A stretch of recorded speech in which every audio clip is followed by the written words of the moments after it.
Yes, hello everybody and welcome once again to The Brink, your favouriteest, most awesomest, most brilliantest Brinkalicious podcast this side of the Derwent River as you come right into your speakers and hear episode 10 of The Reboot. We hope you've had a fantabulous week wherever you have been listening to ourselves from and had an amazing Australia Day week. If you are Australian, if you're not, I still hope you've had an amazing Australia Day week because generally that's what you do when it's around about January 26th. But we've got such great things to come to you today. We've got people on this show that you haven't heard from in a couple of years. And speaking of a couple of years, given that it has pretty much been to the day 2 years since we last broadcast on an actual radio station, we thought we might celebrate a little bit by bringing you some celebrations from that moment. So plenty to come on this episode. We like to talk about a lot of stuff.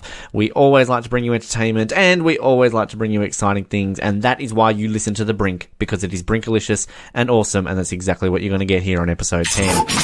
One thing that I know a lot of people miss since we have been on the airwaves is the interaction between myself and co-hosts. I mean, it's all well and good for me to sit in front of a microphone and talk about stuff that happened in the past, but you really don't give a shit about that because you listen to it because you're a loyal listener to The Brink. So we thought, to make things new and fresh, why not bring back the people that you used to like and bring them back to the airwaves so you can hear them? Now, I said the people you used to like. We're also going to bring back the people you used to hate as well.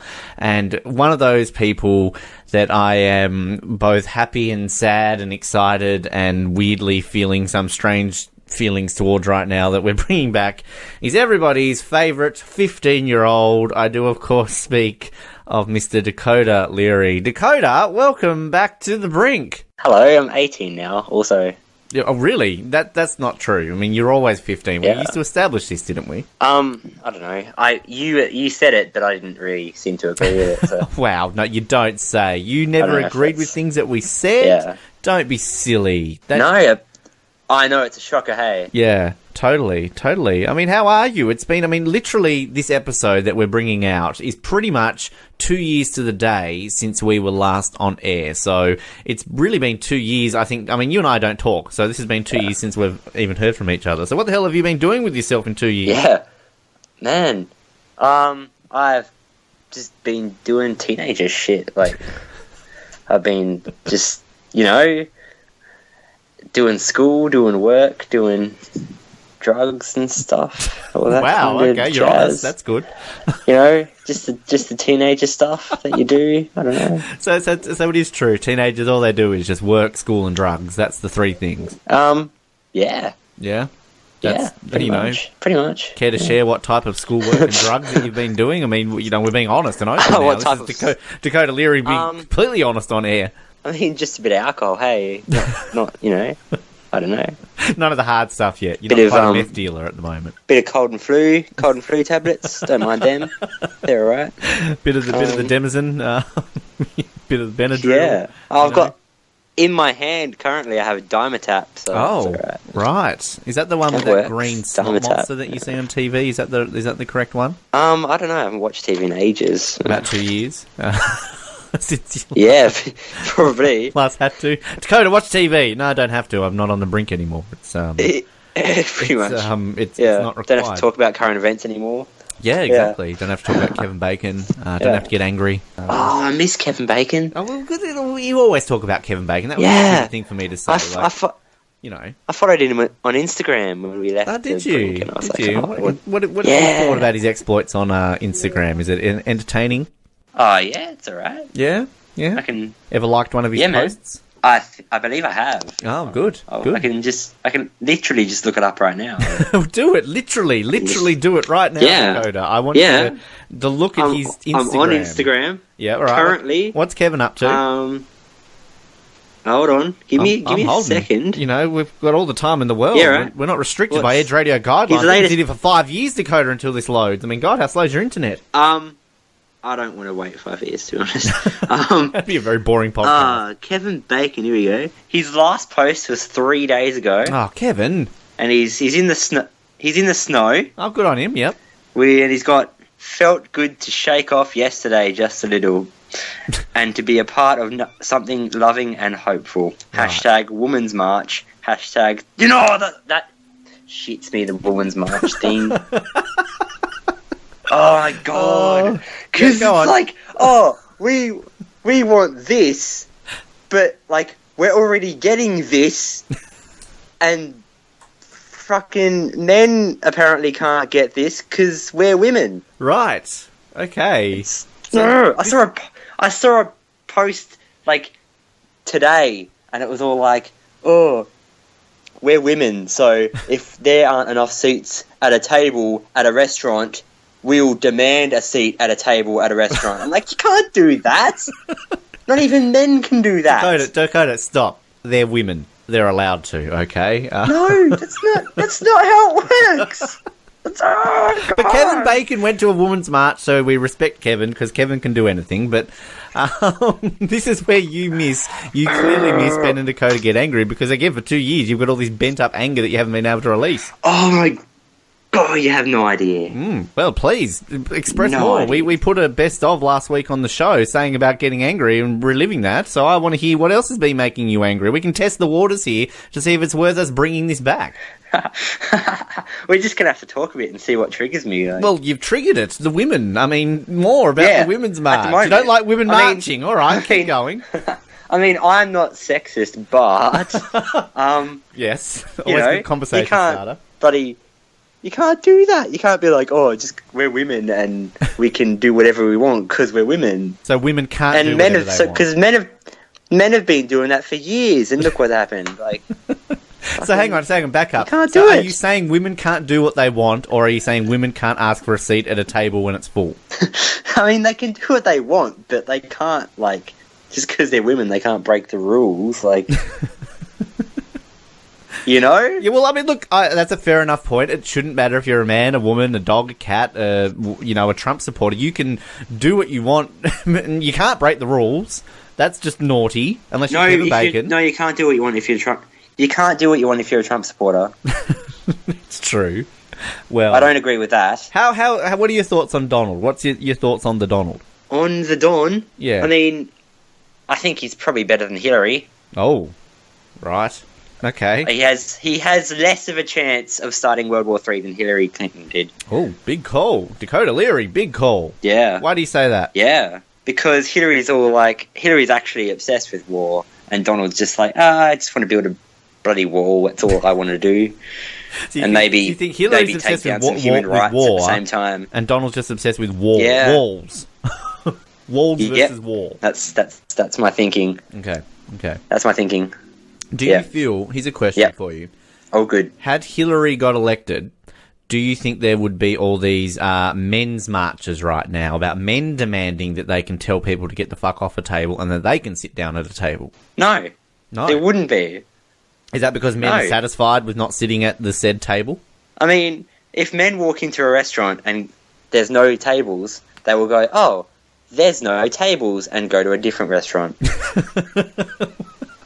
What if there's only one restaurant open? Then what kind of a place is that? Hobart. You should change I mean, yeah, I suppose. But like, okay, maybe you should just get takeaway and go sit at a park somewhere. There's lots of parks in Hobart. I don't know. I'm just picturing this. Endless amounts of parks. I'm honestly picturing this. You're sitting at a nice restaurant. You're having a nice dinner. It's going well. It's a cool night. Then some woman walks in and is like, I'm hungry. I want to sit at that table. It's like, oh, sorry, man. There's no room. I'm a woman. You can make room for me. And then it's like... that's exactly what the post was! Oh, God! Did you reply? Did you express this anger at the post? Or were you waiting like, oh, hang on a minute. No. I'm about to go on an episode of a podcast. I can express my anger. Yes, that's exactly what I did. All right. Next week, I'm going to take a beverage. Next week, we're bringing. You literally are taking a beverage right now. I hope it's none of that alcoholic stuff you're talking about before. But next week, it's a bit of Coca-Cola. We are going to bring back Ben and Dakoda Get Angry. So you've got a week to read as many women demanding table posts as you need to. I don't know how that's going to work over Skype, but we'll make it work. Yeah. Again, 2 years worth of anger to deal with. You mentioned, actually, seriously, as much as I joke that you're 15, you'll always be 15 to us, Dakoda. But the scary thing is, Aw. you legitimately are 18. That is scary. Can I just point that out? That's terrifying. I am. What have you done since you've been 18, Dakoda? In all letters of the legal sense, have you broken laws and gone to jail yet? Here's a story. Okay. I went out for my 18th, and so I went out for my 18th, and we're bar hopping or whatever you call it. Demanding tables at restaurants. Came out of a pub, one of the pubs. Started walking down the road. This guy walks over and he's like, "Oh, were you mouthing at us?" And we're like, "Nah, mate." And then he punched me in the face. Wow. Okay. Yeah. Now, I had to get stitches in my face, and it's good times. I remember seeing that post on Facebook, and can I be completely honest with you, Dakoda, when I say this, and no offense intended, I kind of thought, like, if there's anyone going to get punched in the face for being mouthy, it's going to be Dakoda. But then I was like, hang on a minute, maybe he's just innocent. That's what every single person I've told the story to said. And I was like, I didn't actually say anything to him. You know, clearly he was a listener to the Brink, and he's like, remember that time you got angry about shit? This is for that. No, that was when we got angry at the Mercury. He obviously works for the Mercury. I did send one of my former employees after you. You know how awkward that is, actually, going back in time and listening to the best of the Brink when we would constantly yell at the Mercury for being shit, and then I got employed by them. And then, yeah. And Alice, I did always find remember that the Alice? Yeah. Remember waking up with Alice or Yes! whatever the fuck it was called? I had to sit next to her, alright? Like, you know how awkward that was? Oh, that's classic. What a classic. Nah, that's awesome. What was that thing called? Mornings with Alice, or what was that? I don't know. It was some shit. I don't know. Notice they've never something done to do it with since. Alice. I don't know. You know, they've not done it since we brought that up. And you know, I don't know the last time you've been to the Mercury website. Hello to everybody from the Mercury who's not listening to this. But I mean, you can't even click on any news stories now without having to pay for it. Like, I'm all for paying the journalists. I used to be one, but make some free. Not everything costs money. Like, God, right? If I'm a woman and I'm like, hey, I want to read that article, make me read it. Do I get to read it for free? Yeah, I just want to find out what's happening in the world. I got excited today, Dakoda. Like, there was a headline. It was like, Sue Hickey wants to call the police in on bullies. I'm like, yeah, Sue, I want to read this article. What? And I couldn't because it was costing money. You know what makes me angry? Mate. No, I don't. Can you tell me? Coming soon, next week, to the Brinks podcast. Pretty much. I'm glad you're 18, though. Like, that's good. You can drink and buy smokes and shit. You haven't been able to vote yet, have you? I mean, you just turned 18 after the election? No, I just missed out, yeah. All right, okay, that's a bit of a shame. I haven't even enrolled to vote yet. I should probably do that. Dakoda, come on now. You'll get the Australian Electoral Commission after you, and you know how evil they can be. No, I don't yet. Well, you will find out. Yeah. Now that you're 18. So.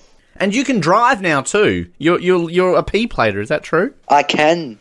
Wow, that's scary. Apparently, yeah. I was overseas when you posted that, and I wanted to stay there for the rest of my life, but I thankfully haven't run into you literally yet. How are you finding driving? Is that getting punched in the face constantly as well? No, I love driving. It's great. You love driving. It's other drivers that are idiots. Yeah, that's true. It's always other drivers. I mean, you're another driver to me, so you're an idiot. Yeah, exactly. Parking's annoying. Parking's annoying. Yep. So you just don't park. You just park in the middle of the road. That's what you do. No, I'm a woman. I deserve a parking spot. Just move over. Pretty much. Is that what you can play the card? I'm a woman. I need to march. Move. Yeah, let's do it. Yeah, that's what they're doing though. I just want to say hello to all our female listeners. It was fun having you on board this reboot, and sorry that we've lost you so quickly. I'm not sexist. I like females, but that's going to come back to bite me as well. That's making the best of. I'm not sexist. I like females. It's just because you're female. Don't go bloody claiming shit. Like, I don't do it. I don't claim stuff. I really want one day for you to run for political office. Just because you're a woman, don't claim shit. That's your platform that you'd run on. No, they do that though. Come on, they're just like, oh, I'm a woman, and give me this. Like, not equal rights. It's like, buddy. It's going, swaying like, more it's the other swinging. way. Is that what you're trying to say? Yeah. Right. Yeah. Okay, that's a valid exactly what it's point. doing. That's what they're trying to do anyway. At least. So you feel that they're trying to basically say we need more rights now because we didn't get a seat at that table. Well, I mean, that's exactly what they're doing. It started as like, oh, we want rights because we're not getting paid enough or whatever like that. But now they're like, oh, we want a fucking table at a seat at a restaurant, even though people are already there. Yes. Eating their food. So the moral of the story is, if you are female and you want a seat at a table to eat food because you're a woman, as Dakoda suggested earlier, just get takeaway. Is that your... I mean, if there's a seat available, sit in the seat. At a stranger's table? Seat available, like if you're in a party of 5 and there's 6 seats? Okay, if there's a table available... Okay, all right. Sit at the table. Right. If there's no table available, don't complain about it. Just do something else. Go next door and try them, and if not, go to Macca's. Exactly. Because they've always got a table available at Macca's. Well, actually, they don't usually. It depends on the Macca's you go to. That's one of the most annoying things ever when you go to Macca's. And there's no table. There's no seats. Well, again, if you're a woman, you'd especially get one, when you're wouldn't like, when you're hungover or something, like. And you just want to sit down and eat your Macca's. Listen to you being so grown up talking about hangovers. Like, listen to you. Because all the damn men have the tables. God damn them. Those men, bastards. All men are bastards. Yeah. You know, taking all the tables. That's all they do. They walk in, take a table. I'm a man. I have a penis. Give me a table. And then, how dare they sit down and eat? How dare they? I know. It's disgusting. Bastards. It makes me sick. Yep. Sick to my stomach. I'm going to go march about it, Dakoda. I'm going to start a march. Okay, you'll men against men sitting at tables. That's my march. If it was okay for Kevin Bacon, it's okay for me. Yeah, okay. That's my life motto. If it's okay for Kevin Bacon, it's okay for me. I will go for it. I will. Yeah, cool. You know I will. That's how I roll. Again, they see me roll and they're hating. That's about that. I think we need to try and do this regularly because I think we need a Ben and Dakoda regularly get angry segment. And I miss singing with you. We need to forget some more lyrics at some point. Yeah. How's it going to work over Skype? It's going to be really interesting. Hey, Josh and I used to do it over Skype. We managed it. I'm sure you and I can work it out. You just need to think of songs. Classic Josh. Classic Josh. All right. You know, that's how we do it. So you've got 7 days to think of some songs. I'm sure you can manage that. It's been 2 years since we've sung. There's been a few released in the last 2 years. So. Oh, have there? Well, I think so. I'm assuming music's been released in 2 years. I don't think I've listened to like any of them, but so you haven't watched TV, you haven't listened to music, and you haven't been letting women sit at your table at restaurants. Okay. No. That's not what I said. that's now you're putting words into my mouth. Don't misquote me. I'm Dakoda Leary. I haven't watched much TV. I haven't listened to new music. Right. And I do let women sit on my table. Okay. I mean, as long as I'm friends with them. I don't let strangers sit at my table. That's a bit weird. What if it was Jennifer Lawrence? Unless it's like a bar, because that's kind of the point. But right. Again, Jennifer Lawrence, is she still the flavour of the month, or have you moved on from her? I think everyone's kind of moved off Jennifer Lawrence. She's one of these women demanding a seat at the table. No one really cares about her anymore. Like, so who do you care about now? When has Jennifer Lawrence been in the media lately? Like, well, ever since the fappening, she hasn't been there at all. Like, the fappening. Why weren't we on air for the fappening? Why weren't we? I know, right? Yeah, I think that was like just before we. I don't know. Yeah, that's why we went off air, because we knew Dakoda couldn't speak about it properly. Came together or something. Literally, that's why it was called The Fappening. Dakoda, we will bring you back on next week. Jeez. Probably, if we don't get cancelled. But is it over already? Yeah, well, I mean, we can keep talking for 5 years if you really want to, but I'm sure you've got shit to do, and I've probably got shit to do, and, you know, there might be a table that needs requesting or something like that, so, I mean, whatever. Yeah, right. Cool. You know, I mean, I'll go request some tables and let you know how I go. You do that and enjoy your Demazin or whatever the drugs were that you were taking, or yeah. I'm sure we look forward to hearing from you next week. So it was fun to have you back, and enjoy getting punched in the face. Yeah, thanks. Brink Unleashed 6 is now available for you to enjoy and watch via our YouTube channel. We shared it on our social media throughout the week, and we know that you love it and enjoy it. And in case you were wondering what is in store for you should you watch it, we thought we'd play you a little bit of clip of the film for you now. And no, this has got nothing to do with any trailers. This one is entirely audio based off a scene from the actual movie. Now, this was me in Salt Lake City with former Survivor contestant Nalia Nilsson talking about the prospects of cooking some food that night, and some that involved quite a disgusting American food that they really do like a lot of. Howdy. We are travelling. This is Morgan in the back. Say g'day, Morgan. Hello. She's tired. Drinking Coke Slurpees. And you can see that in the background there, hauling the Marquesas corn dogs stand. And Ben's about to see how it's done. now I'm not working, No. I'm observing. Mr. Obama, if you're watching, do not deport me. Even though I'm going to be going home in like 10 days anyway, so, you know. We're just going to show them a typical day in the life of Nalia's corn dog truck. Exactly. So all the people who have been wondering, what has Nalia been up to since Survivor? I just drink Coke Slurpees and dip corn dogs. Dip corn dogs. Hang out with Aussies. Aussies, and buy a lot of pickles. Yeah. I don't know if you can see. Yeah. As an Australian, that's cray. But he's going to try a fried pickle tonight.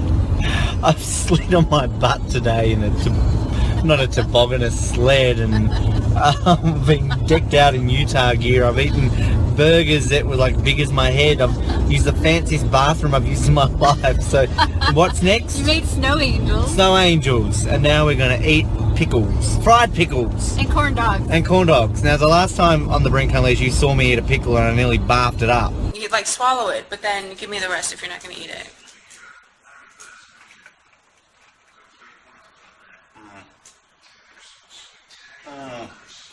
You're going to swallow it because it's rude if you don't eat my food.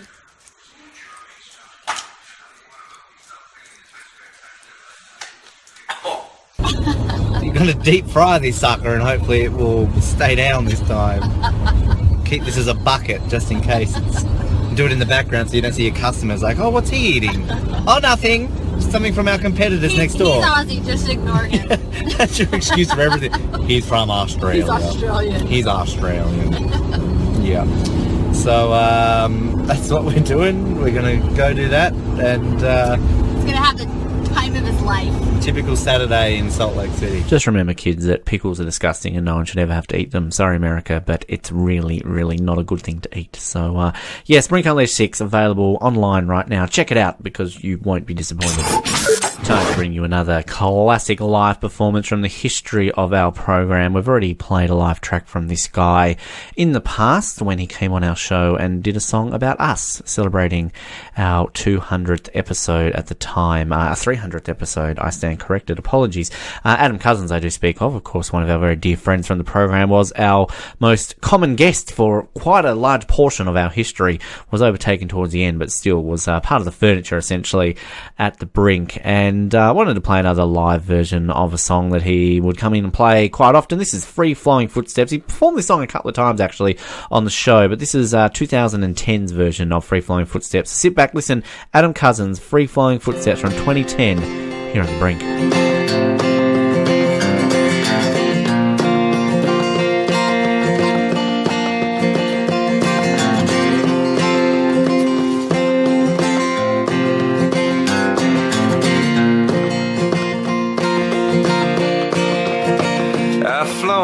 Free-flowing footsteps that led back through the valley of cold, dark alleys where a picture is hanging of a familiar mountain. As I climb to its summit, I smell the wild blossoms in the treehouse of my childhood, and we lay in the moonlight on the wind-swept white beaches where the phosphorescent waters lights the outlines of our features with fingers touching faces underneath a heavy sky.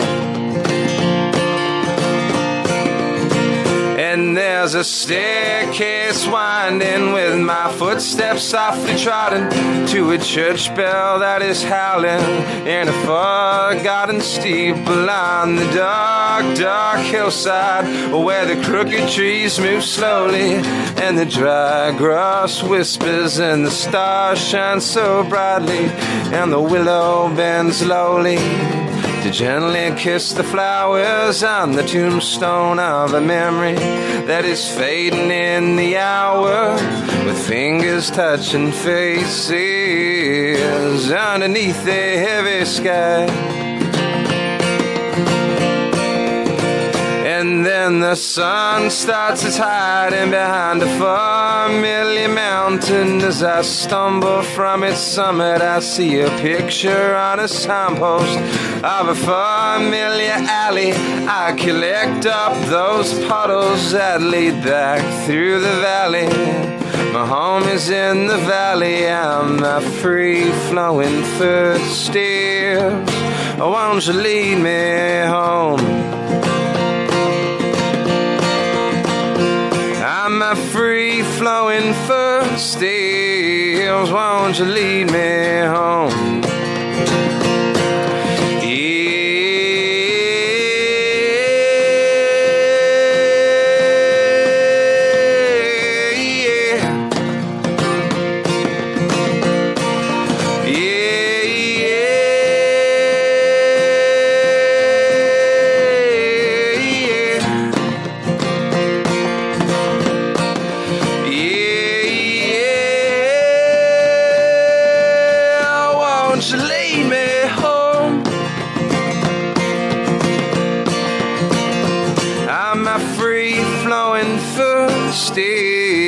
Won't you lead me home? Won't you lead me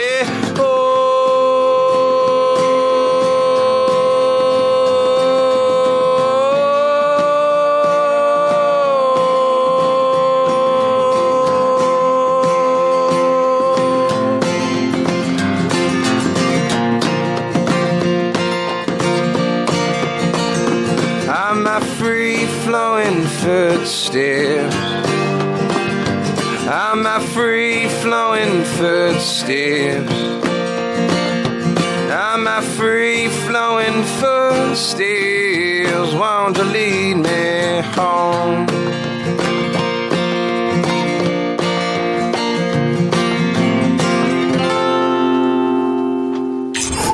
As we mentioned already on this episode, it's time to bring back some people from the past, back from when the Brink was on air and we were the fourth most popular breakfast radio show in all of Hobart. But one person that we always enjoyed having on as a Tuesday co-host, and also you know his voice and love his voice from such projects as Survivor Oz and the Van Diemen's League commentary. I do, of course, speak of the one, the only Mr. Paul Luttrell. Paul, welcome back. It's good to have you back here on the Brink. Yeah, great to be back. It's been too long. 2 years to be precise. Can you believe it's been 2 years pretty much to the day since we got the flick? Well, not really. We left, but it's been nearly 2 years.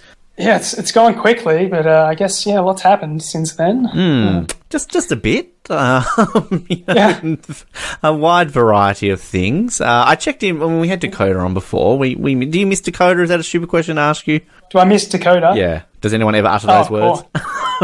Of course I miss Dakoda. He's and that 15-year-old. Yes. Again, ignoring the fact that he can now legally drink alcohol and drive a car. You haven't had any random crashes lately and just seen some 15-year-old running from the scene at all? Oh, no, I haven't. But I'm just any day now. Any day, yes. But yeah, it's a fascinating thing. It's been 2 years again. I mean, what have you been doing with yourself? I asked this to Dakoda. He gave some sarcastic, stupid answer, as he would. But you've been doing serious things. You're a grown-up, Paul. You've been doing actual life things. Yeah, I guess you could say that. I don't know. Yeah, I've gone back to uni, doing a new degree, I guess, and trying to become a teacher. Mm-hmm. So there's that.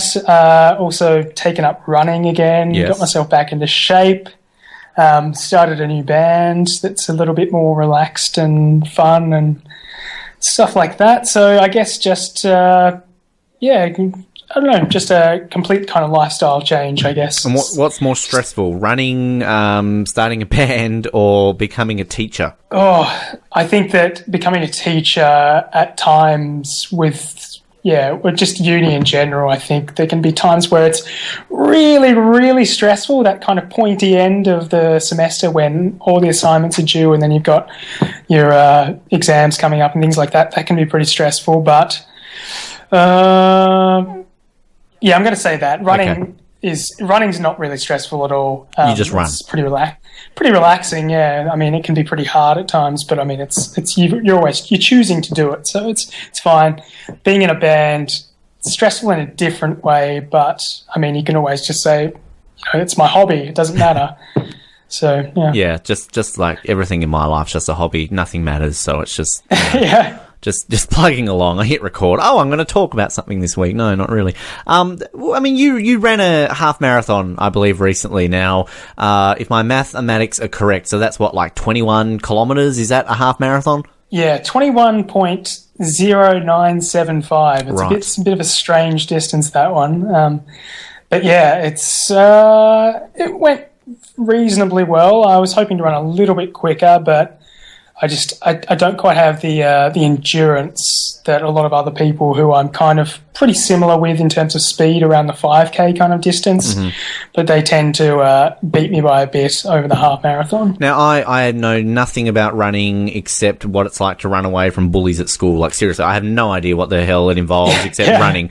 But, I mean, 21 kilometres, that's a fairly lengthy run. That's what, from like Glenorchy to Kingston perhaps, or something along those lines. Yeah. I mean, how do you work that out in terms of, like, you just mentioned, say, like about the 5K point and things like that. Do you have a training method where you basically go, okay, at this distance I've got to put on a bit of extra speed, like, come this point I've got to save a bit of endurance to go, or does it kind of depend on the race conditions and who you're up against? I'm not like an elite or anything, so I guess I'm not really like racing against the front pack and you're just trying to stay with the pack or whatever. I think it's more when you're kind of, a bit further back down the field, it becomes more about your individual performance. So I guess I think it's mainly about just staying relaxed. I mean, doing long runs and things like that, I run further than the distance, but I don't run it as fast a pace. Right. So it's about just trying to find that pace that you feel comfortable at, that's comfortably hard, I guess you'd want to say, for a half marathon. That works. Yeah, so you can feel you're getting to kind of like a threshold, essentially, where if you go a little bit faster than this, you're going to be working just that little bit too hard and you're probably going to blow up later on. So I think it's about just finding that nice kind of balance. But then in this particular race, there were kind of hills in the last 3 kilometres, so that kind of threw everything out the window. As soon as I got to those hills, it was just my calculations were way off and, yeah, kind of blew up a little bit. But so it's not a simple case of just running. Like, seriously, somebody like me, run, mate. Just run. No, there's strategy involved. Yeah, there's a lot of science that goes into running and whatever, I guess. But, yeah, simply just running, that's kind of the strategy of the idiots that run off at the start at 100-metre race pace in a marathon, and then you see them walking a kilometre later. That's me. So, yeah. I'm going to win this race! No, I'm not. There are people that do that every single time, and you just think, what are you doing to yourself? So surely you learn from these things, but you would think. Yeah, some people don't. It's fascinating. I was recently in Colorado, and we went to the US Olympic Training Center. And the tour, basically, they showed us a whole bunch of things. And one of the technology bits that they had was they had sort of like a 100-metre track, but it all had sensors in it. So, they would, Usain Bolt hypothetically does 100 metres, I don't know, in 50 steps. But everybody else averages 55 steps. So, like, they're trying to basically work out where they can gain those 5 steps. And, I mean, I don't think you could really do that in a marathon. I mean, where can you run 21? I mean, unless you're on a treadmill or something like that. I'm guessing endurance running is, as you were sort of explaining, a lot more of a strategic and scientific aspect than 100 metres, where essentially you've just got to be able to run from point A to point B in less than 9 point whatever seconds and in as little steps as you can do. Yeah, I think with marathon, it's more about in terms of like steps and things like that. It's more about cadence. You'd want to have. I think the ideal number of steps is kind of like 180 steps per minute. Right. A lot of people who are amateurs and whatever have a really low cadence of like 150, so they kind of like bound. And that's essentially just like wasted energy because you're going up and down a lot when you do that. But if you have like 180 steps per minute, you get turning your legs over really quickly, but you're not wasting any energy by going up and down. You're essentially you're almost on rails kind of thing. So is the goal now for you to run a full marathon? Have you ever run a full marathon before? No, I haven't. Probably not yet. The half marathon was kind of just, I wanted to do it just because there aren't really that many half marathons in Tasmania.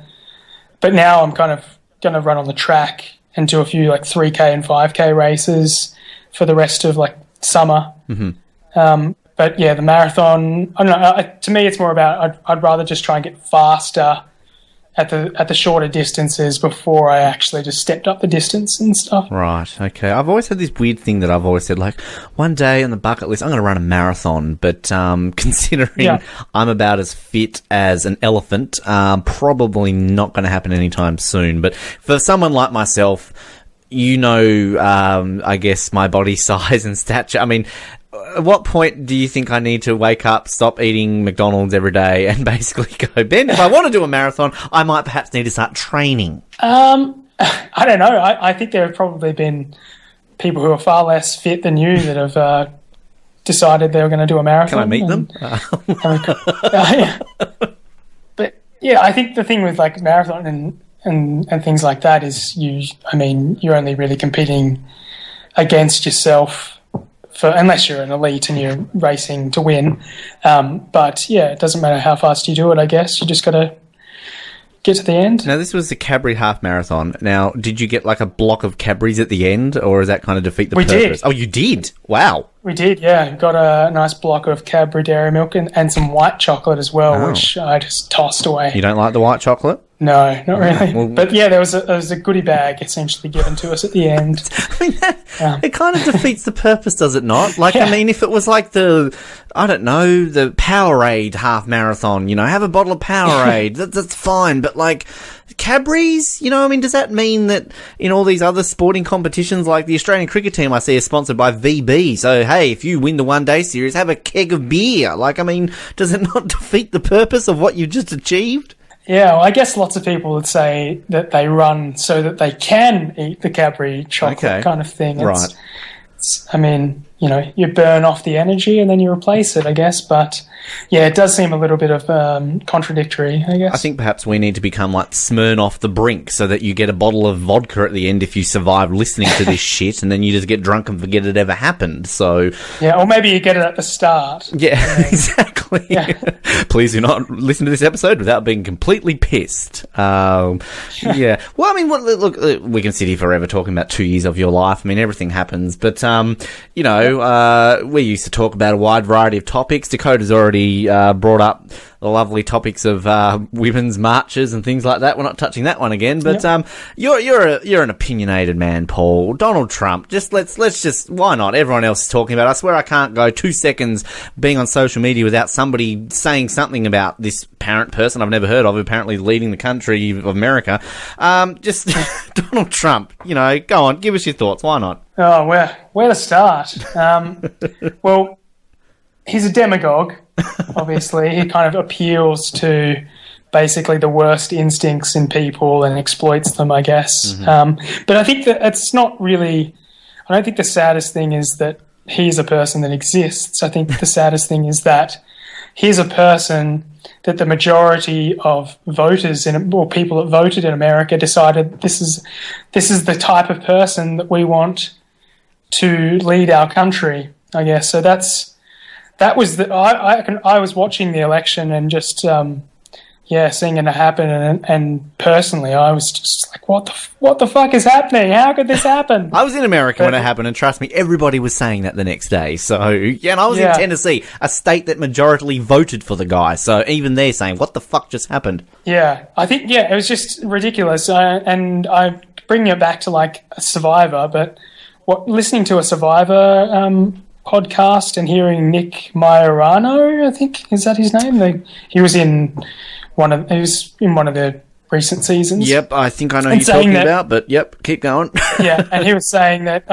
this was just before the election, but I listened to it after the election, and he was saying that he wasn't going to vote because he doesn't want to vote for Hillary because she's crooked, and he doesn't want to vote for Donald Trump because he's a liar or whatever. And I just thought, what are you talking about? They're not the same. It's not an equivalent thing. You need to look into this, and you need to look at their policies and decide who you want leading your country and to putting these policies into place. You need to vote based on that, and that to me just summed up the whole thing. That it's almost like the election's kind of like a popularity contest, and you don't want to award someone who you don't like with the prize of being the leader of a country. But it's not that. This affects a lot of people beyond just who you vote for, I guess. It was fascinating to be there and talk to people about it because, one, they were fascinated by the fact that we have to, it's law, you have to vote in Australia. It's like, really? Oh my God, that's so weird. Why do you have to do that? And it's like, because it's law and it's probably a good thing. It prevents basically parties like the Republicans from putting legislation in place that actually makes it harder for people to vote, African Americans. So I think that at least we do away with that at least. I mean, obviously there are downsides to having compulsory voting because people just vote for whoever they've seen on the billboards the most and whatever, but I think that kind of outweighs the negative side. Yeah. I think that compulsory voting is much better. And, the other thing, too, it's like, without turning this completely political, but I guess I personally didn't realise how much Hillary Clinton divided a lot of Americans until I was there and also being involved with Americans in the lead-up to it. It's kind of like, from an outsider's perspective, it's like, oh, Hillary will win that easily, She was married to a, I guess, respected president. She's going to be the first female, proper candidate, blah, blah, blah. And, there was so much negativity, but I think it really... So many of these people who, as you were saying, were like, oh, I'm not going to vote because I don't like either of them or blah, blah, blah, blah. I think so many of them right now are the ones who are saying, oh, shit, should have, because I might not have liked Hillary and what she stood for, but now we've gotten a game show host. So... Exactly. But what is it? They said they don't like her for what she stood for. Everything that she stands for is in their best interest. Apparently, there's a lot of deep, the email saga and just stuff to do with the Clintons. Came to nothing. It was just, it was such an interesting, discussion point with all these things that would come up about her and, there's just so much there. It's a strange thing. And I don't. A lot of people would say, "Oh, it's because she was a woman." I don't even think it really came down to the fact that she was a woman. I admittedly did interview these people on election day who were very stereotypical Republican redneck, who honestly made me feel uncomfortable. They were racist, they were sexist. It was a very uncomfortable interview. But for the most part, when you talk to people about Hillary Clinton, I would talk to women about Hillary Clinton, and they wouldn't vote for her for reasons. And again, it had nothing to do with her gender. I think it's more complex than that. I think there's probably like a small little minority of people who would say, I'm not going to vote for her, like the people you interviewed. Of course. Just racist. Absolutely. But I think more to do with there are lots of people who wouldn't vote for her because she's a Democrat. There are lots of people who wouldn't vote for her just simply because she advocates for abortion. And everything that comes with being a Democrat or a liberal, essentially, which is, I think there are definitely people in America who are just so fundamentally right-wing that they would just, out of principle, they would never vote for anyone who basically didn't have the same beliefs that they did. Mm-hmm. So I don't think it's necessarily because she's a woman. I don't even think that didn't even play as big of a part in the election that I thought it would. Yeah. I thought that got really downplayed, that this was going to be the first female president. I thought it was almost people just kind of accepted it as if, it's not really that big of a deal. She's going to become president. It was, I don't know, it was just really upsetting to to see on election day, and then to see that the figures is like 46% of eligible voters didn't vote. Mm-hmm. That was. Yeah. Don't you miss us being on air and being able to talk about this every morning? Yeah, well, I guess it's kind of nice to be able to kind of air your opinions on things rather than just bottling them up. Yep. That's what we're here for. This is what the Brink does. I mean, if you're listening to this, one of our 3 listeners out there, we can actually see now because we can see the statistics. But send us a message. Hey, I want to express my opinions. I like this Paul guy. He talks like I do. We can get you on, perhaps. I don't know. I mean, look, we might do this regularly. It all depends on life situations and all that sort of stuff. But we can come up with other topics that have happened in the last 2 years that we can finally express our opinions. There was an Australian election last year. I swear everyone forgets that we had our own election last year. And so many of the people who are complaining about, Donald Trump, how could you elect him? These are the same people that elected the bloody Liberal Party. Yes. Well, we have had 2 prime ministers since we last were on air, haven't we? Because Abbott was our PM when we left, and that happened. So, hello to Malcolm. So glad to see him kind of out of the news. He was our Donald Trump, wasn't he? Like, that was the next day. Like, I'm moving to Canada. I think he was our George Bush, George W. Bush. Good call. He was a bit of a buffoon, but he wasn't quite the clown that Donald Trump is. I mean, Donald Trump's just a preposterous kind of person. This is just at the point of farce, I think. Bush was the crazy uncle that you kind of said really stupid things and was a bit dumb, but at the end of the day, you could probably sit down and have a nice, funny conversation with the guy and he'd give you a cool Christmas present. And Donald Trump would just, kick you out of a room and call you fat or something. Yeah, he was. I mean, George W. Bush had at least been groomed to be kind of president. He kind of did what was kind of expected. He was an idiot, but he kind of acted and behaved kind of in the way that you would expect a politician to behave. Whereas Donald Trump is just, a big ball of offensiveness. I think Bill Maher kind of described him as the id, which is Freud's id, is just like this impulse. It's kind of like, I need this now, I need that, kind of thing. Just craves attention and craves, just instant gratification. You can see it just in his tweets and things like that. He can't help himself. Always has to bite back. Mm-hmm.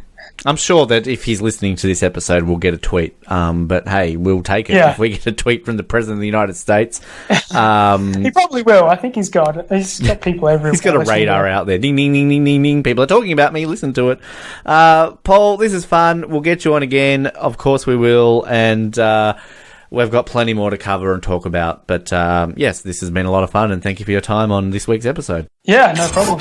We love to bring you the fun and goodness of interesting news, and if I press a button right now,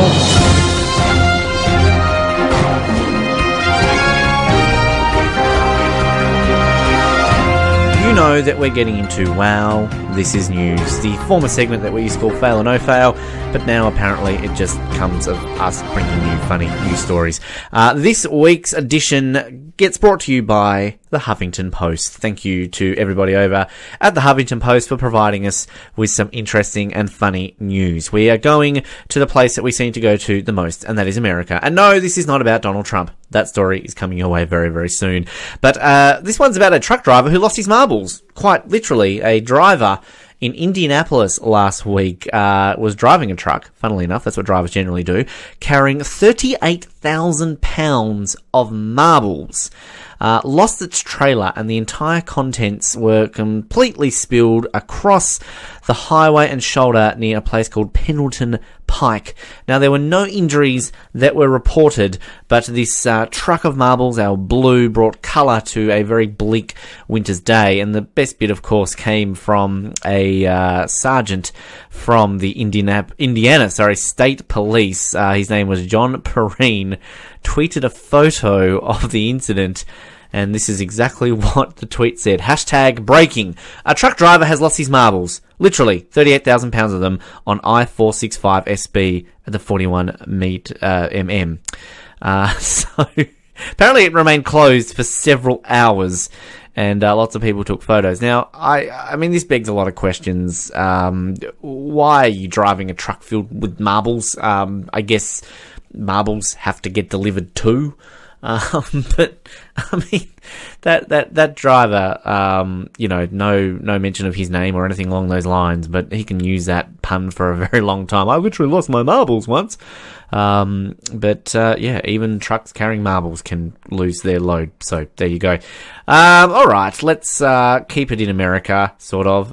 Donald Trump, he seems to be a topic of conversation in this subject every single week now that he is the US president, and somebody has created a Twitter account of a half an onion, and basically they're trying to make it so that this onion on Twitter, or half an onion, can get more Twitter followers than the real Donald Trump himself. So the account, if you are out there and you want to follow it, is called Half Onion in a Bag, and simply features a photo of a yellow onion half in a plastic bag. That's really all you need to know, because it's true.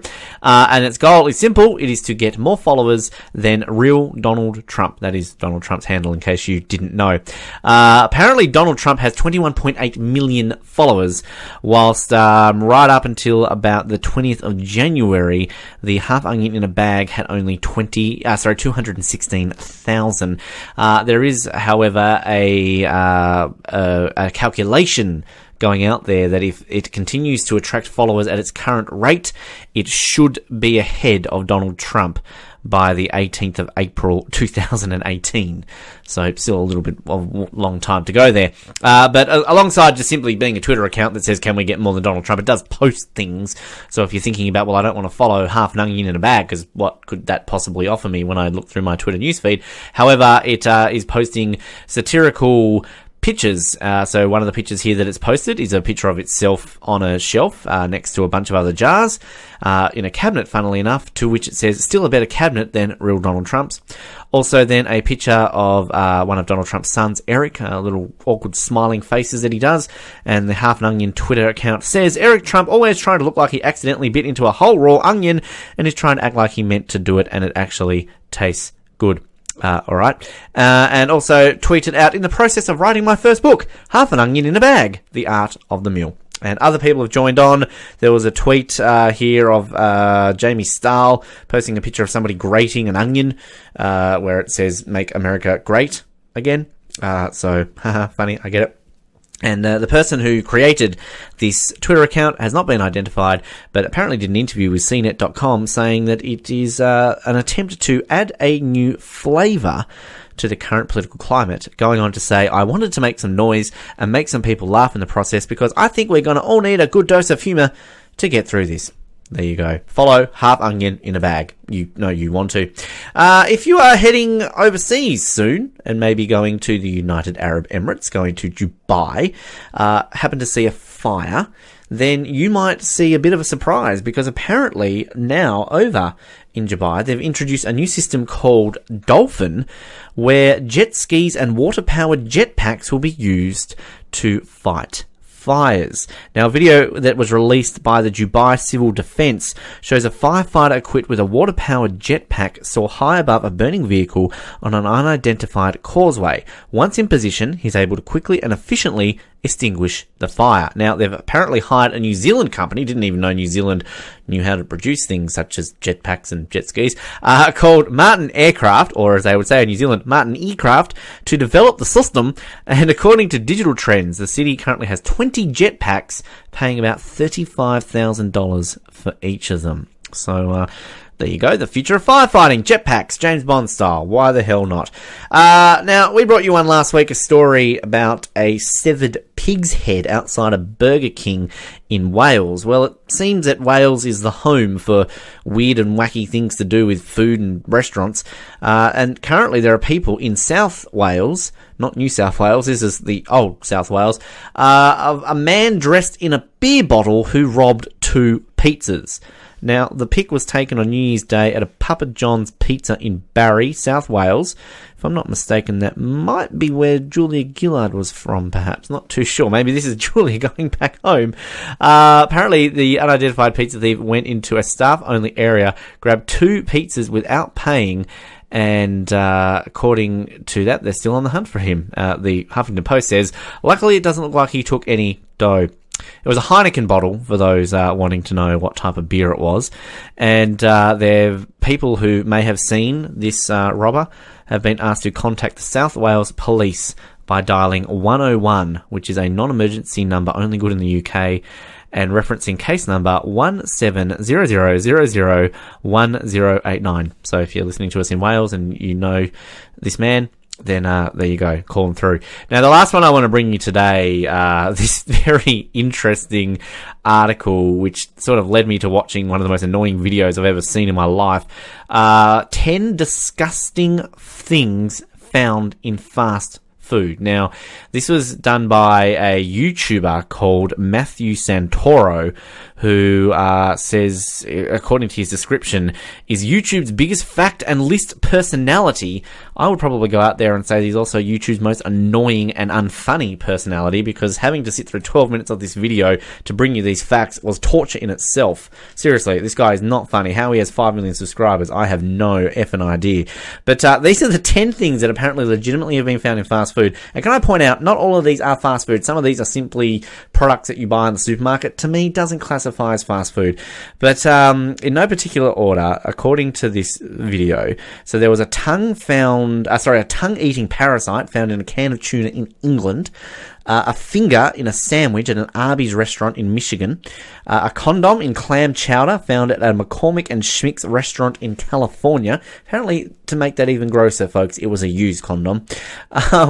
There was a mouse found in the loaf of bread in England. Definitely not fast food there, but still kind of gross. And it was bought from an online grocery store. Maybe that's why you don't buy stuff from online grocery stores. Online shopping is fine, but really, from an online, I don't get that. Razor blade found in a burger at a Cracker Barrel in South Carolina. A bandage in a Pizza Hut pizza in New Jersey. There were actual nails found in a tub of mac and cheese. A used tampon in a steak at the Bull and Bear restaurant in New York City. That's up there with that condom one. Knives in Subway. Apparently that's happened more than once. And bullet in a hot dog at a Costco in California. So I just made that easier for you, so you don't have to watch that guy's video. But these are apparently legitimate cases where things are being found in food. So that's kind of gross, and I'm sure next time you go and buy something that you haven't cooked yourself, you'll probably be looking in there quite closely. I guess if you really want to find out more about the stories behind those things, and watch the guy's video, but don't say I didn't warn you. There you go. Well, this is news. You've been wowed for another episode. Fade out music, and you will hear more of that news, no doubt, same time, same place, next week. Okie dokie karaoke. Not quite the forget the lyrics segment, but we're going into this segment. This is like a flashback. This is like a dream.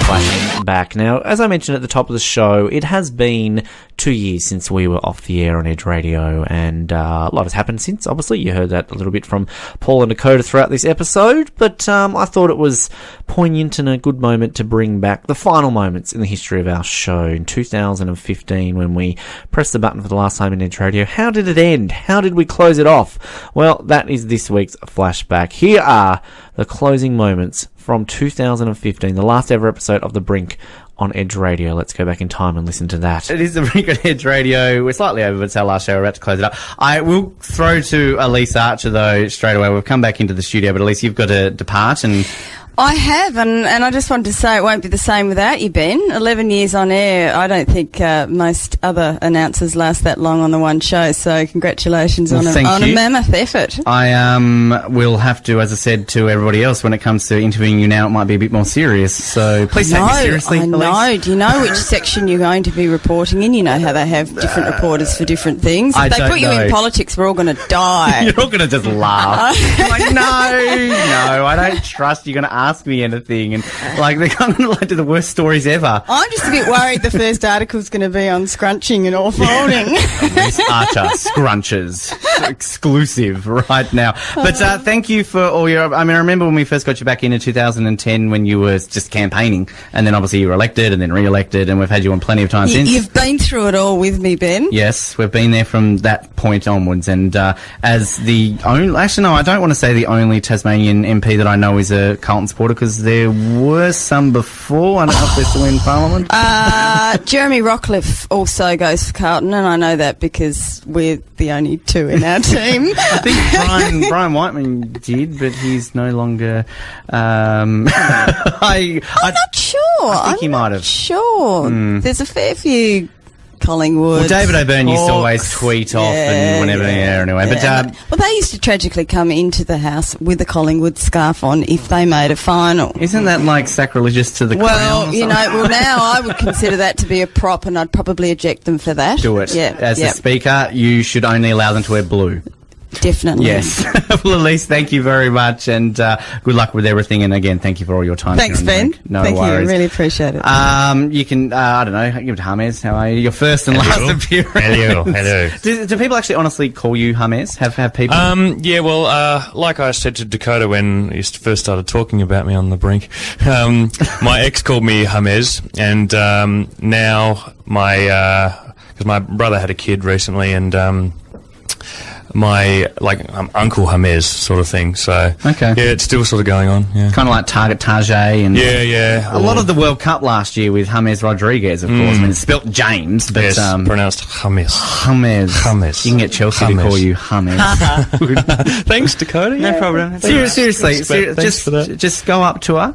Just be like, sup? Yeah, I've been on the Brink as well. It's not that hard. And you will be in like Flint. In like Flint because of the Brink. Yeah, exactly. Yeah. Oh, I know. He has to answer the 5 questions. No, we don't have time for that now. We've got to say farewell. Well, James, thank you for coming in this morning for your one appearance. You can pass it along now to, and I will save you to last, Mark. You can say the nice words about me at the end. Chris, hello, I really should have brought in your appearances because you've been in here heaps, which is a good thing. You've almost a number of times. I was just saying before that I was definitely here for the 200th and the 300th. Absolutely. I think I missed the next couple though. I'm pretty sure, yeah, but you were definitely 2-3. I remember those. Yeah, definitely here for those. And then the random times just to promote some sort of theatrical thing or just to come in and just chat about footy. Yes. Well, basically. And you were on our Sledge on the Edge. And various quiz times. Yes, of course. You made the semis, I think, 1 year, because that was when David made the final. Yeah, that's right. That's my brother. Footy year, I'm thinking? He made it for Brisbane, because he's obviously... Yes, that's right. Yes, it was Brisbane versus Fremantle in the final. That's right, it was. Yeah, that's never going to happen in real life, is it? Well, maybe Fremantle again, but Brisbane, what's going on there? They're getting better. They've got a really good midfield this year. Okay. They've been recruiting very wisely. Right. So now that you don't have this to outlet all your theatrical stuff, make sure, again, we mentioned to Adam and Tom before when we spoke to them, we're going to leave like their business cards here, so whatever Breakfast Show takes over, they can just obviously, you can come in still. I do have a business card, but I don't think I have any on me. Well, that's not I'll just have to leave a piece of paper with my name on it. Just graffiti on the desk. I'll write it across Kevin Bacon's phone. Hey, don't not to face the bacon. Not to face the bacon. There was outrage everywhere just then. Well, thank you, Chris. We really appreciate it. Congratulations on your job, mate. That's a really fantastic thing to happen, and so well done. Thank you very much. Good luck with that. Thank you very much. Stewie, you've been a co-host on this show really only for about 6 or so months, but you've filled a void. You've done your job. Yeah, look, I feel that it's been a privilege sitting across from your Benelicious self, because you're special. Bruce has just made an appearance again. Oh, Brucey boy. Look, certainly it's been good, to be on here with you and reconnect. We're old college mates. I remember back in the day. You were in Kilfield 1. Yes. Yes, I was in the... Chris looked up when I said Kilfield. I was like, oh, God, not that. But, Stewie, thank you very much for your time, mate. Really appreciate your help. You're all right, and thank you for letting me do the science segment. Anytime. Well, It not was anytime. We won't be amazing. here anymore, but you know what I mean. Paul, you could this Paul, Seattle Paul. Seattle Paul. Thank you. You've only made a few appearances, but they've been memorable. You were on our only Super Bowl edition, but That's right, yes. this sort of is a Super Bowl light edition. But yeah, thank you very much. And obviously, I'll still be involved in the ice hockey. I'll still be calling those games, so you'll still see me those. So that'll be all online now. But yeah, but thank you for your appearances. I was gonna ask you off air if you're still gonna do the ice No, hockey. I'm but there you still go. doing the ice hockey. All right, Absolutely, because we both were voted most valuable non-players. last Exactly, year, but so- and I wouldn't have this top if it wasn't for doing that. So That's true, yes. yes, indeed. Well, thank you very much, Paul, and we will no doubt cross paths. And great job on the photos. Good job of those. Keep that work. Other Paul, Mr. Luttrell. I don't know if you want to hold that microphone or you want to go to Dakota's. Hold the microphone. You've also been around here for about a year or so now, and obviously you're still going to be continuing with me on Survivor Oz. But mate, it's been a lot of fun, and thank you for making your Tuesdays a Brink Tuesday. Yeah, it's been good having a bit of a whinge on a Tuesday morning. Swings? No. We're a happy show. Yeah, I'll continue on with ice hockey as well, and Yes, you make will sure be. that I rub it in Dakota's face, having a jersey like yours as well. Yeah. And Paul has one. Well, Paul next Casey year here. I might get one. Well, you got to show up to the games, Dakota. I can't catch a bus. Look, I have other responsibilities. And you have to you have to watch more. 16! You have to watch more players than Okay. just Marcus Bendel as well. Yes, well, thank you, Paul. And Other teams exist other than the Falcons, Dakota. So. we appreciate all your time in the show, mate. Thank you very much. It's been good. All right. Dakota. Yep. Yeah, you were good. And Mark, Dakota, thank you. You were our very first and only intern. You established yourself into a co-host. You've been a very interesting co-host, but seriously, you've learned a lot. I hope I've taught you some things. I've taught you how to be an angry, bitter old man when you get to like 27. But I appreciate you giving up all your time. Obviously, your school holidays. Every morning you were in here. You could have been sleeping in, but thank you very much for everything that you've done for this show, Dakota. Thank you for having me. I know you've been trying to get your job for like ages, so good luck on it. Yeah, just a word of advice. When you graduate from uni, keep pushing. You thought I was going to say something else there. Yeah. Mark, manager of Edge Radio. Thank you for allowing me this outlet to be an idiot and not cancelling me the first time you heard it. I'm sure that was very tough. But his face says yes. Yeah, you speak for all the. I've had many managers here at Edge, but you've been one of them. Thank you, and you've been one of the presenters that I've worked with too, Ben. No, look, I'd firstly like to thank you for coming on full time. It was one of the aims a couple of years ago. I've been in the chair 2.5 years, and along with previous program managers and current one, Alistair, we wanted to have a breakfast show. You picked it up and ran with it brilliantly, and you're very inclusive, and that's the hallmark of community radio, so you fitted right in, and this posse that we've got in here today and all the guests that you've paraded is testament to the fact that you have communicated and connected with Greater Hobart, and so that's fantastic, and that's a real credit to you and your personality and the way you are. And it's also provided Edge with the opportunity to have some consistent programming in breakfast. And I know that the commercials will be rapt you're going, because you shake their tree, and that's what we love to do. And through you and Edge, it's been a great partnership. So, look, on behalf of all of the staff, and of course I'm speaking on behalf of the board as well, we wish you the best. We're sorry to see you go, but this is what community radio is. It's an opportunity for people to come in, develop their skills, develop their connection, show their passion, which is what you've done, and that you've taken it to another professional level in the media is credit to you. And we wait for the chair to be filled with somebody else to give them an opportunity, but we will never forget the Brink, and we will never forget Ben Waterworth. So on behalf of all of us here, Ben, it's been a wonderful ride. Thank you. Best of luck for the future. Well, thank you very much, mate. Kevin Bacon might be available. I don't know if you want to get him here. Well, I guess that's it. I will say we've had 1,325 guests over 3 different shows, over 686 episodes. Very first guest was Lisa Singh, who we had on the show. Technically, our last guest I've written here was Jeffrey J, but it's actually you, James, because you will count as a new guest. But Thank you. Thank you for coming on here. We've had 16 different hosts. I don't want to go over all of them, but to everyone who's ever come on here and hosted a show, thank you very much. We've put out a lot of these, still continuing on, of course, through Survivor Oz, one of our spin-off shows, which is available online, and of course Qualifying Lap will be making appearances on Edge throughout the coming months, hopefully. And it's been fun. I think when I first started doing this, I didn't expect to be still here 11 years later. It was by circumstance that I even continued on after doing it at Elizabeth College, and it's sort of been part of my life now for 11 years. So it's very sad that I have to leave. I love doing this more than anybody can ever know, so it's difficult, but obviously you've got to move on at some point and go where the career takes you. So thank you to everybody who's tuned in over the years, everybody who's appeared on the show, to Edge for allowing me this outlet.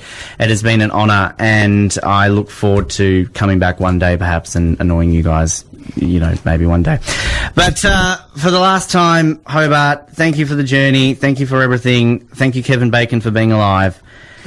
And until we next speak again, keep sucking those oranges, Hobart, and good night. Definitely brings back the memories. Emotional and still sad to this day to hear that again. And obviously, that's why we're here doing this podcast, to bring you back some goodies and new stuff and everything else along the lines, because we miss talking to you, and clearly, as you could tell by that clip, it was sad that we can't be doing this via the radio anymore. But hey, that's what the internet's for. That's what podcasts are for. At least that way we can still be alive slightly.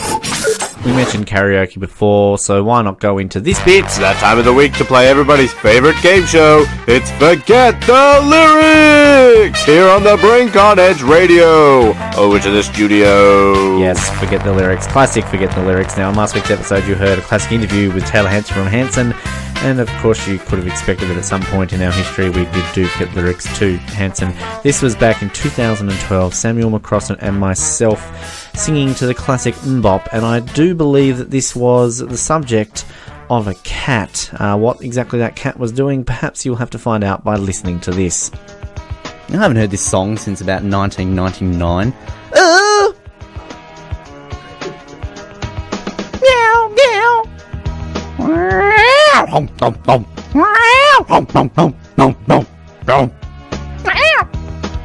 This cat started eating all its food. It was really nice for him. All of a sudden he ate a cheeseburger.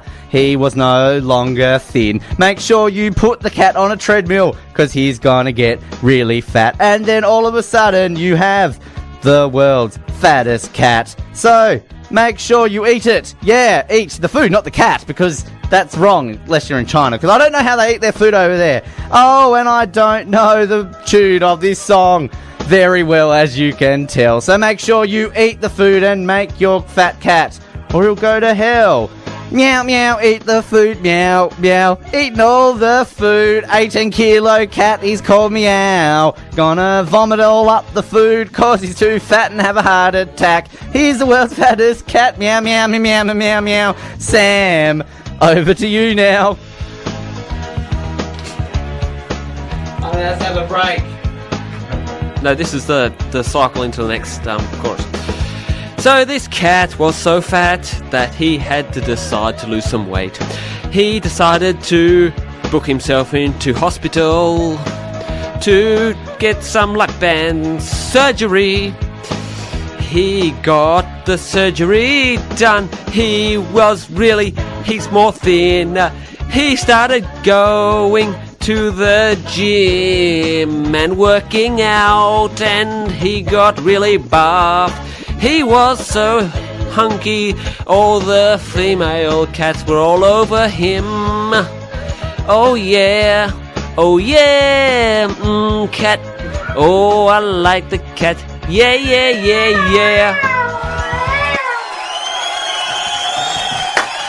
I could listen to those all day. I just think they're great, and that is very one-sided of me saying that, but hey, I'm meant to be that way because I do kind of host this program. We'll have another one for you on the next episode, and you can already count down the minutes until you hear that. Sadly, that's about all we have time for in another edition of the Brink podcast. We're going to close it out a little bit differently for you today. You already heard how we ended our show back in 2015, but every year we would release sort of a best of mix of kind of just the best bits from our show that year, and we did put out one celebrating 11 years of the Brink, which I will close out the show for you in just a few moments. But before we do that, as always, thank you for listening.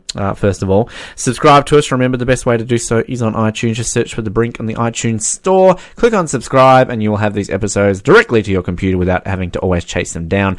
We always appreciate any sort of feedback. You can rate us, you can leave us a review, anything else in between. If you don't use iTunes but you still use a podcast server, head to our Facebook page, facebook.com/Brink Radio Show, and you will find our feed there, and you can put that in your relevant podcast subscriber. And of course, we're on Twitter. We update that occasionally. Subscribe to us on YouTube as well. You will find a heap of videos on there. As I mentioned, the Brink Unleashed 6, we have deleted scenes from that coming up your way very, very soon. Plenty of things to come, and we will be back again next week for another episode. More surprises, more everything else in between, and a big thanks go to Wooshka for providing us a platform to upload these podcasts to. So thank you, Wooshka. You guys are awesome. Let's close it out with a track we like to call 11 Years in the Mix, celebrating our 11 years that were on Edge Radio. And until we next speak again, in terms of my voice, keep sucking those oranges, Hobart. Enjoy this, and good night. Good afternoon, Hobart. You're tuned into the Schoolies Hour here with Elizabeth College. My name is Ben here for the Schoolies Hour. I'm filling in for Krause and Stephen, who are not here today. Obviously, that's why I'm here. Thank you, Ben. I'm very good. I'm very excited for another edition of The Brink. Well, I'm never not excited. Let's just put it that way. I mean, we live where we do. We have the show. It's just all glued together. Yes, thank you very much, Trevor. Good morning, Hobart. You are tuned into the Brink here on the fantastic, fabulicious Fat Friday. Brinkalicious. Brinkalicious. Sorry about that. It is fantastic to be here on Breakfast Radio. My name is Ben, and joining me, as he will usually did on a Monday, but now on the fantastic Friday, is Anthony. Anthony, welcome to Breakfast Radio. Right, I know. I'm very, very, very excited. That accent of Trevor, he's changed his accent for some reason. He sounded semi-South African/American/Australian. Well, he has to adapt to certain time slots. It's amazing what he can do. I mean, I don't barely have time to run to the toilet, let alone there and folding and going, oh, what am I doing in this as well? No, I really don't have a clue, but I'm going to start concentrating in that now. Oh, well, look, just stop right there. Thanks all the same, Ben. Well, Mark, it is true. You have to admit, I mean, you haven't won a tennis match since I was born, so I mean... And when were you born, Ben? I don't disclose my age on air. You should know that. No, they're not. They're right at the other end. They're at the end of the scale. They're so far behind. They're in front of us. But what I'm saying, Josh, don't miss my dreams. Anyway. Oh, she's just missed out on the end there. Egypt has just missed out on 27th place. But that will be a national record here. We wait for the judges' scores. I have to say that will easily be the most inspirational moment in the history of Egyptian synchronized swimming. I am excited about this, Ben. I am not happy. Oh, why is that, sir? You don't look happy today. The Batman movie. The Batman movie, yes. Dark Knight came out in cinemas last week. Very excited. Mr. Freeze. Yes, you played Mr. Freeze, of course. Not in the Batman movie. Oh, so that's why you're angry. You're not in the Batman movie. There's a freeze coming. My famous line. You played it before. A bad version. I'm bad. You know? Smooth criminal. My voice isn't very good at the moment. Josh, did this actually happen? I don't think it did. It did in the Tim Diaries. Which will be released next year. No, but my mom, she used to live in Otsego, which is in Alabama, and she, being the woman, she had to run. So she ran when I was in the womb. Fair enough. welcome everybody to the first edition of the F1 show, otherwise known as the Formula One show, here on Monday the 1st of June 2009. Ben sitting here in the chair with you. You may recognise my voice, of course, from the Brink on Friday mornings here on Edge Radio. Oh, hey, that's fine. Look, you know, we like to fly with these here in Canada. It's great to be here in Vancouver for the games. And I really, like to talk about this sort of stuff. Well, Matt is laughing at your hat, and Anthony is just looking. Anthony, are you going to introduce... I didn't realise how strong your accent was, Mr. Prime Minister. Oh, very good. Very relaxed and, how you say, respectful. So it was quite nice. Been here for more than a week of holiday. I've met lots of Australian people in very nice situations, and has been. You feel welcome. That's great. You and Karina enjoy Lady Gaga the other night? It was interesting. I had to ask about Lady Gaga. Ben, you sounded very calm for who he is. I know. You should have seen. You sounded almost like, oh, do I have to be here? God, what do you want? God, Ben. God, what do you want? But you said, I think you were trying too hard not to be like overwhelmed by his presence. I'm a serious journalist, Anthony. Yeah. Have you met David? David, how are you? It's a pleasure to meet you, David. You guys must have a lot scary, actually. It's the first time I've met somebody of great caliber. You're in awe of each other, aren't you? We are. Yeah. You just too much sometimes. Bill from London, can you hear us? Bill. Hello. Hello, can you hear me? Hello. Oh, hello, there's a bit of a delay. Hello, Ben, hello, Kelly, hello, Peter. That joke about animals was quite hilarious, Ben. Good, props to you, props to you, son. It wasn't a joke, Bill. It wasn't a joke. No, it's right. You can start us off. I've got a question for you. Oh, here we go. 2 questions. Yes. People say when I'm on television, all I do is whinge.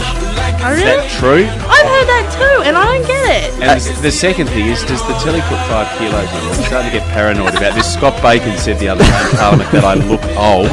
Did he really? And people on Facebook were saying, yes, actually you are starting to look old. Wow. Is that true?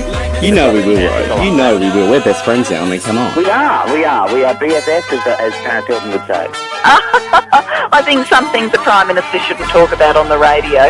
And you know, it's funny. I'm a guest, so you expect me to be polite, but it's beyond that. I really hope it's a special place. Has it gone in? No, it hasn't. The Cougars once again. They're going to run out of time here, I think. Has a shot. It's in! 1 second on the clock! What can you say about that? Absolutely magnificent. Richard Fox, I was a bit worried about him there, Ben, after he missed that shot. Pretty close yesterday. It was very close. Extremely close. And, I believe we actually have a treat in the studio. And I'm a bit worried about her entrance. How are you this week, sir? Yes, Rob, I'm pretty good. You're looking fresh and nice. You look like you've got a bit of a tan going on there. Yes, well, Ben, I've been on a holiday. Where have you been? I've been up to the Gold Coast, actually. Yes. What have you been doing on the Gold Coast? I went up there for the footy last weekend. I bet you did. You know I'm a Collingwood supporter, but Dane Swan's my favourite player. You are tuned in to an Australian radio exclusive, the only radio show in Australia to be dedicated to the TV show that is Survivor. Charles, are you enjoying Hobart? You enjoying Hobart? Thank you, sir. The rain's a blessing. It is. Thank you, Charles. Do you listen to this radio station? It's radio, right here. Lovely to see you. I think, Sam, while we're moving along here, Rumnick's having a bit of a chat. We're in the heart of the Indian fans. I'm going to move along the line here. People are shaking their head. They don't want to be discussed. Guys, anybody want to come and have a chat? Hello. I'm fine. How are you, mate? I'm good, thanks. That's very good. What's your name? Sonny. How are you finding the cricket tonight? This is amazing. Bloody excellent. I said, oh yeah, today's my birthday, and all I want for my birthday is a spanking from Jeff Probst. And the poor guy with his mouth open, he's like, oh my gosh, get this woman away from me. You know, maybe like Will Hodgman. That'd be interesting, wouldn't it? You and Will going off to gold class. That would make the media go into a bit of a storm, wouldn't Just imagine, I don't think Mickey would be too happy. Well, I've completed my pilgrimage of Antarctica, and I'm just back. Yes. Oh, you got me all excited there. Like, did you discover a new type of snow? No, well, I heard some people did on the mountain the other day, though. Yes. Would you say it's a fail or no fail that they've let a donkey mate with a zebra? I think love is love. It's like, it sounds so poignant when Tali's saying it around. I just think love is love. I would love to. It's always a pleasure to talk to my favorite Australian. Can I just keep that and forever play it over and over in my head, and I might even make that my message tone on my phone. And yeah, that's for me. It makes these interviews fun. There's not a moment in this interview that I've been telling the truth. Well, that's what I like to hear, and there's not one question that I've gone into also trying to tell the truth too, James. So it's working out well. Tune in to The Brink on Edge Radio 99.3 FM, weekday mornings from 7 to 9 a.m. It's the most epic breakfast radio show in all of Hobart. John Bailey approves this message. Beans. Ned, let's hear it. All right, this is embarrassing. I'm Tony, police officer. I'm going to win Survivor. See, it sounds terrible. See, it's coming out of my mouth. I just wanted to stop myself. Hey, you know what? Never do that again, man. Mr. President, we have an issue. We cannot go to G20. Plane breakdown. You must get out and push. Oh, we will get dissidents to push them. It can be their punishment. Get Ukraine to push it. Stop. Get Ukraine. That's why we invade them. Well, I'll let you answer as Bianca. What do you think Bianca would do? I don't know, Bianca's never been to the toilet. How did I get around that? I've never had that experience of being Bianca going to the toilet, so I would not know. That is the best answer I've ever had for that question. Bianca doesn't go to the toilet. Chavril are breaking up. Or like, yeah, Chavril. Not Chavril. No, Javril. I can't handle it. I shipped that couple. Oh. Oh no. No. Ben. And Ben's gone. He's actually gone. You know what makes me always I'm not done yet. It's always the student's fault, no matter what. I love how we were like perfectly in time for that. Yeah. Like that was, you think that was planned. 3, 2, 1. Some people stand in darkness. Yeah. We just do that at random times during the show. And then, yeah. I accidentally forgot to think about Kevin. Get out. Just get out. Just leave the studio. Get out. We cannot. Not even joking. Get out. Door's there. Come on. We cannot help you. Okay. Out. Leave. Keep going. Can we just close the door for him, please, would you? There we go. Never mind. All right, there we go. Got rid of him. Aliens are really attacking. See, Kevin wasn't happy with the fact that you used him in a joke. He squeaked at you. He's like a mouse. That kind of freaks me out. That's what people say when they turn this show in the morning. Well, that kind of freaked me out. You're watching Mr. Brink Radio. Until tomorrow morning, keep sucking those oranges. Keep sucking those dim sims. Keep sucking those oranges. Keep sucking those oranges. Keep sucking those oranges. Keep sucking those oranges, Hobart. Keep sucking those oranges. Keep sucking those oranges. Keep sucking those oranges. Keep sucking those oranges. Keep sucking those oranges. Keep sucking those oranges. And Kevin Bacon. And, well, no, don't do that. That's a bit rude. Sorry. Thank you, Kevin Bacon, for being alive. And good night. It's over, so we put our hands